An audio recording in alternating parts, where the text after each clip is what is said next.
السلام علیکم۔ مجھے آج بھی وہ دن یاد ہے جب میں اپنی شادی کے بعد پہلی بار پاکستان واپس آیا۔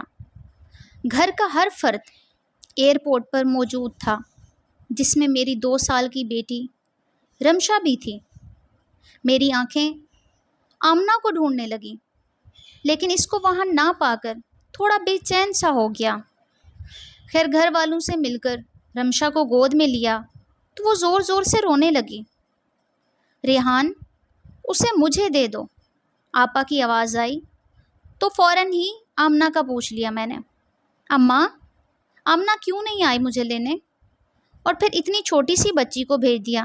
ریحان تم پریشان مت ہو، وہ گھر پر تمہارے لیے کھانا بنا رہی ہے، وہ کون سا روز روز کام کرتی ہے، آج سب تمہیں ملنے آئے تو اس لیے کھانا بنا رہی ہے۔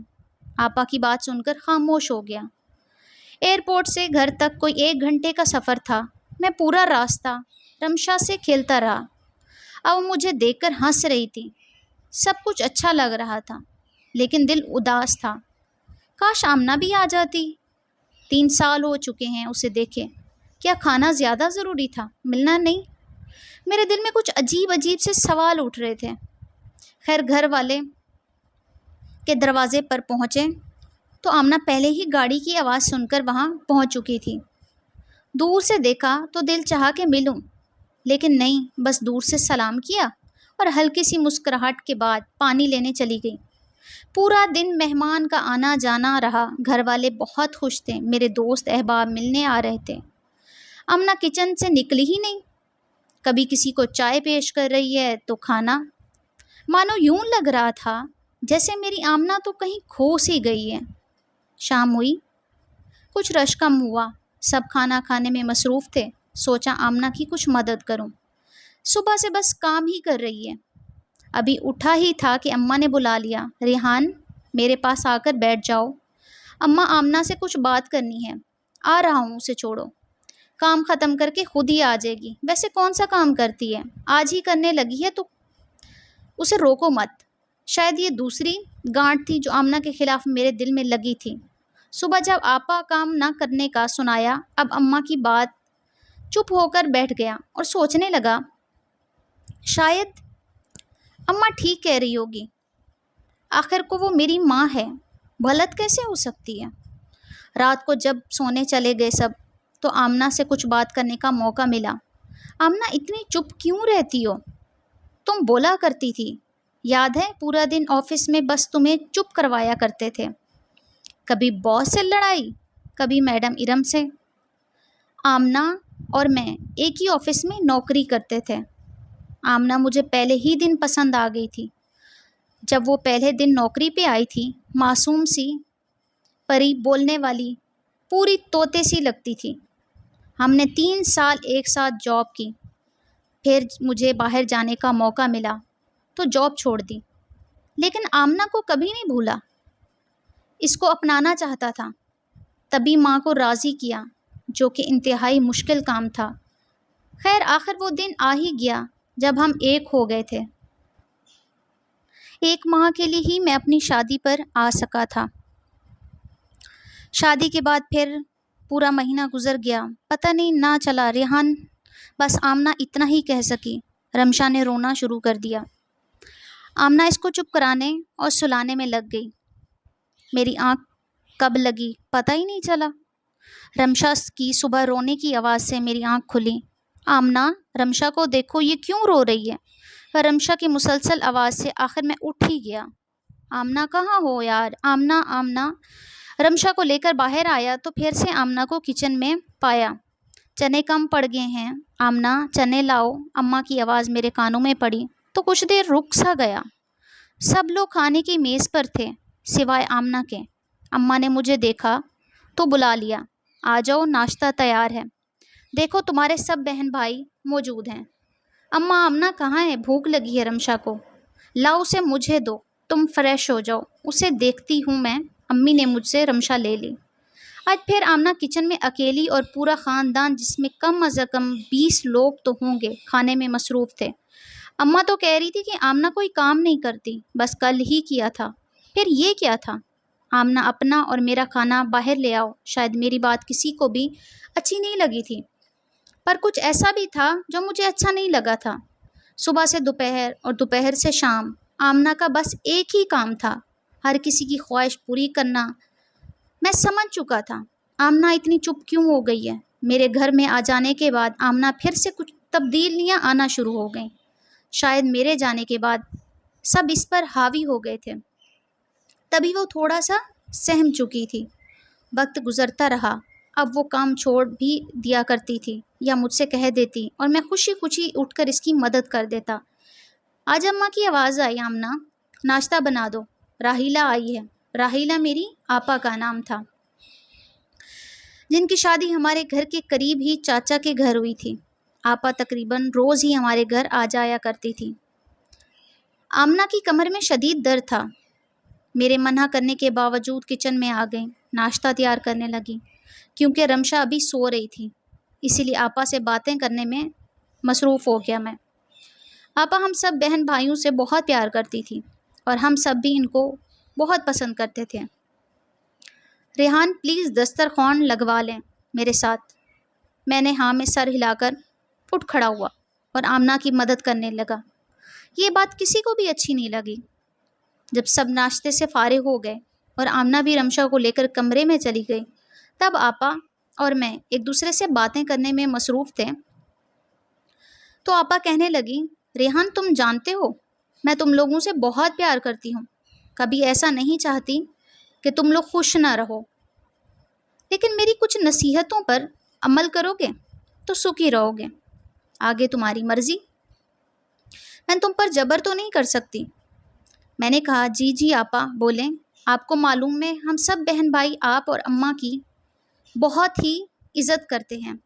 ریحان تم اپنی بیوی کی مدد ضرور کیا کرو، لیکن ایک حد تک، جب تمہیں کوئی نہ دیکھے۔ اچھا تو نہیں لگتا تم برتن اٹھا رہے ہو اور خواتین والے کام کر رہے ہو۔ تم آج یہ عادت ڈالو گے تو کل وہی رہے گا، جو اس کے کام ہیں ان کو کرنے دیا کرو، آخر کو آہستہ آہستہ کر ہی لے گی، لیکن عادت بن گئی تو پھر تمہیں ہمیشہ اس کی مدد کرنی ہوگی۔ سوچ لو۔ آپا کی بات میرے دل کو لگی۔ دن گزرتے رہے، آمنہ مسلسل کام میں لگی رہتی۔ کبھی میرا دل چاہتا تو رمشا کو دودھ بنا دیتا، اس سے زیادہ کچھ نہیں۔ اماں نہیں چاہتی تھی کہ واپس دوسرے ملک جاؤں میں، بس پھر وہی ہوا، کیونکہ میں اب کمپنی میں جاب کرتا تھا، سبھی اسی حوالے سے گھر بیٹھے کمپیوٹر پر بہت کچھ اچھا کما لیتا تھا۔ وقت گزرتا گیا، سب کچھ نارمل تھا۔ میں نے کبھی غور ہی نہیں کیا کہ آمنہ کیا کہتی ہے، کیا کرتی ہے۔ جب میرے 3 بچے ہوئے تو تھوڑا مشکل ہو گیا۔ میری دونوں بیٹیاں تو اسکول جایا کرتی تھی، لیکن بیٹا ابھی چھوٹا تھا۔ تبھی میں نے اور آمنہ نے ایک فیصلہ کیا، ہم بچوں کو بہتر تعلیم دلانے کے لیے شہر شفٹ ہو جاتے ہیں۔ وہ آمنہ نوکری کر لے گی اور میں گھر میں بیٹھے اپنی چیزوں کو سیل کروں گا۔ آپا سے مشورہ کیا تو انہوں نے بھی اس کی حامی بھری۔ ٹھیک ہے، بس اماں کو بھول مت جانا۔ میری تو خواہش تھی کہ اماں کو ساتھ لے جاؤ، لیکن اماں اپنے بچوں کو چھوڑ کر جانے کو تیار نہ تھی۔ وہ بڑے بھائی کے ساتھ رہنے لگی۔ اب زندگی بے حد مصروف تھی۔ میں پورا دن شام تک آرڈر ہی لیتا اور ان کو دوسری جگہوں پر بھجواتا۔ آمنہ جاب میں مصروف تھی اور بچے پڑھائی میں، اور میرا بیٹا گھر پر ہوتے، اور میں بے حد مصروف تھا۔ ایک دن آمنہ جاب سے آئی تو شاید کچھ زیادہ ہی تھک گئی تھی، آتے ہی سو گئی اور ہم سب بھوکے رہ گئے۔ آمنہ تھوڑا بیمار رہنے لگی تھی۔ اب جب وہ جاب سے واپس آتی تو پہلے کی طرح چست اور توانا نہ ہوتی۔ اب دوپہر کے کھانے کے ساتھ ساتھ ہم رات کا کھانا بھی ہوٹل سے منگوا لیتے۔ آمنہ روز کہتی کہ ریحان مجھے ڈاکٹر کے پاس لے جاؤ، اور میں روز کام کی وجہ سے نہ جا پاتا۔ سالوں سال اسی طرح گزرتے رہے، نہ مجھے ٹائم ملا، نہ آمنہ کی بیماری ٹھیک ہوئی۔ نہیں معلوم اسے کیا ہوا تھا۔ پھر ایک دن ایسا آیا کہ جب میں خوب بیمار ہوا، پیٹ کے درد کی وجہ سے میری جان نکلی جا رہی تھی۔ اس وقت سوائے آمنہ کے میرے پاس کوئی نہیں تھا۔ آخر میرے گھر والے بھی تو تھے، انہوں نے میرا خیال کیوں نہیں رکھا؟ ایک دفعہ پھر مجھے احساس ہوا کہ آمنہ کے ساتھ زیادتی کر جاتا ہوں، لیکن یہ احساس شاید کچھ دنوں کا ہوتا تھا، پھر وہی زندگی جس میں میری خواہش ہوتی تھی کہ آمنہ جاب سے واپس آ کر کھانا بنائے اور پورے گھر کو سنبھالے۔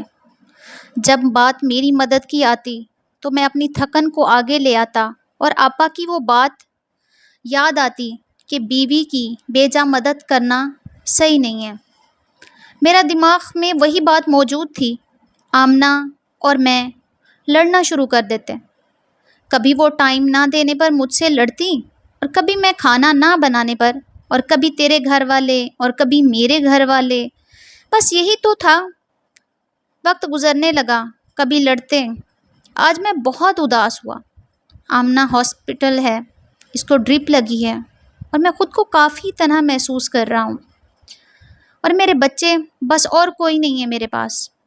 گھر والے آمنہ سے رسماً پوچھ کر جا چکے ہیں، سوائے آمنہ کی امی کے اور کوئی نہیں ہے جو اس وقت اس کے لیے بے چین ہو۔ مجھے آج وہ دن یاد آتے ہیں کہ ہم کیوں لڑتے تھے، اپنا وقت ضائع کرتے تھے، کیونکہ میری آپا نے مجھے یہ نہیں کہا کہ ریحان اپنی بیوی کی مدد کیا کرو۔ یہ ہمارے نبی صلی اللہ علیہ وآلہ وسلم کو بے حد پسند ہے، کیونکہ میں آمنہ کو ہر دفعہ غلط کہہ دیتا اور بس مجھے یہی لگتا تھا کہ یہ بس کام سے بھاگنے کے چکر میں رہتی ہے، کیونکہ ہر دفعہ اپنے گھر والوں کی بات کو صحیح سمجھ جاتا تھا، اور میں نے گھر والوں نے آمنہ کو بدل ڈالا تھا۔ وہ آمنہ جو زندگی جیا کرتی تھی، میں نے اس کی خوشیاں اپنے تانوں سے ختم کر ڈالی تھی۔ میں اس کا خیال تو بہت رکھتا تھا، اسے اچھا بھی رکھتا، لیکن پیسوں کی حد تک۔ آمنہ تم واپس آ جاؤ، میں تمہارے بنا جی نہیں سکتا، میری زندگی کی ساتھی ہو، مجھے تمہارے ساتھ کی عادت ہے، بس ٹھیک ہو جاؤ یار۔ مجھے آج سمجھ آیا کہ وہ تو کھانا بھی نہیں بناتی تھی، پھر بھی کیوں تھک جایا کرتی تھی۔ صرف کھانا بنانا گھر کے کاموں میں شامل نہیں ہوتا، اور بھی بہت کچھ ہوتا ہے۔ آج کل میں بھی کھانا باہر سے منگواتا ہوں، پھر بھی تھک جاتا ہوں۔ پورا دن میں 5 منٹ کام کا آرام نہیں ملتا۔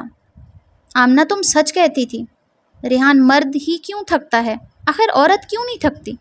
اس کو اجازت کیوں نہیں ہوتی وہ اپنی تھکن کسی کو بیان کر سکے؟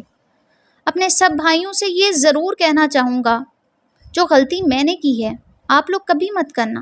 اپنی بیویوں کے لیے ٹائم نکالو، ان کے بھی نخرے اٹھاؤ، کیونکہ وہ سب ان کو پسند کرتی ہیں۔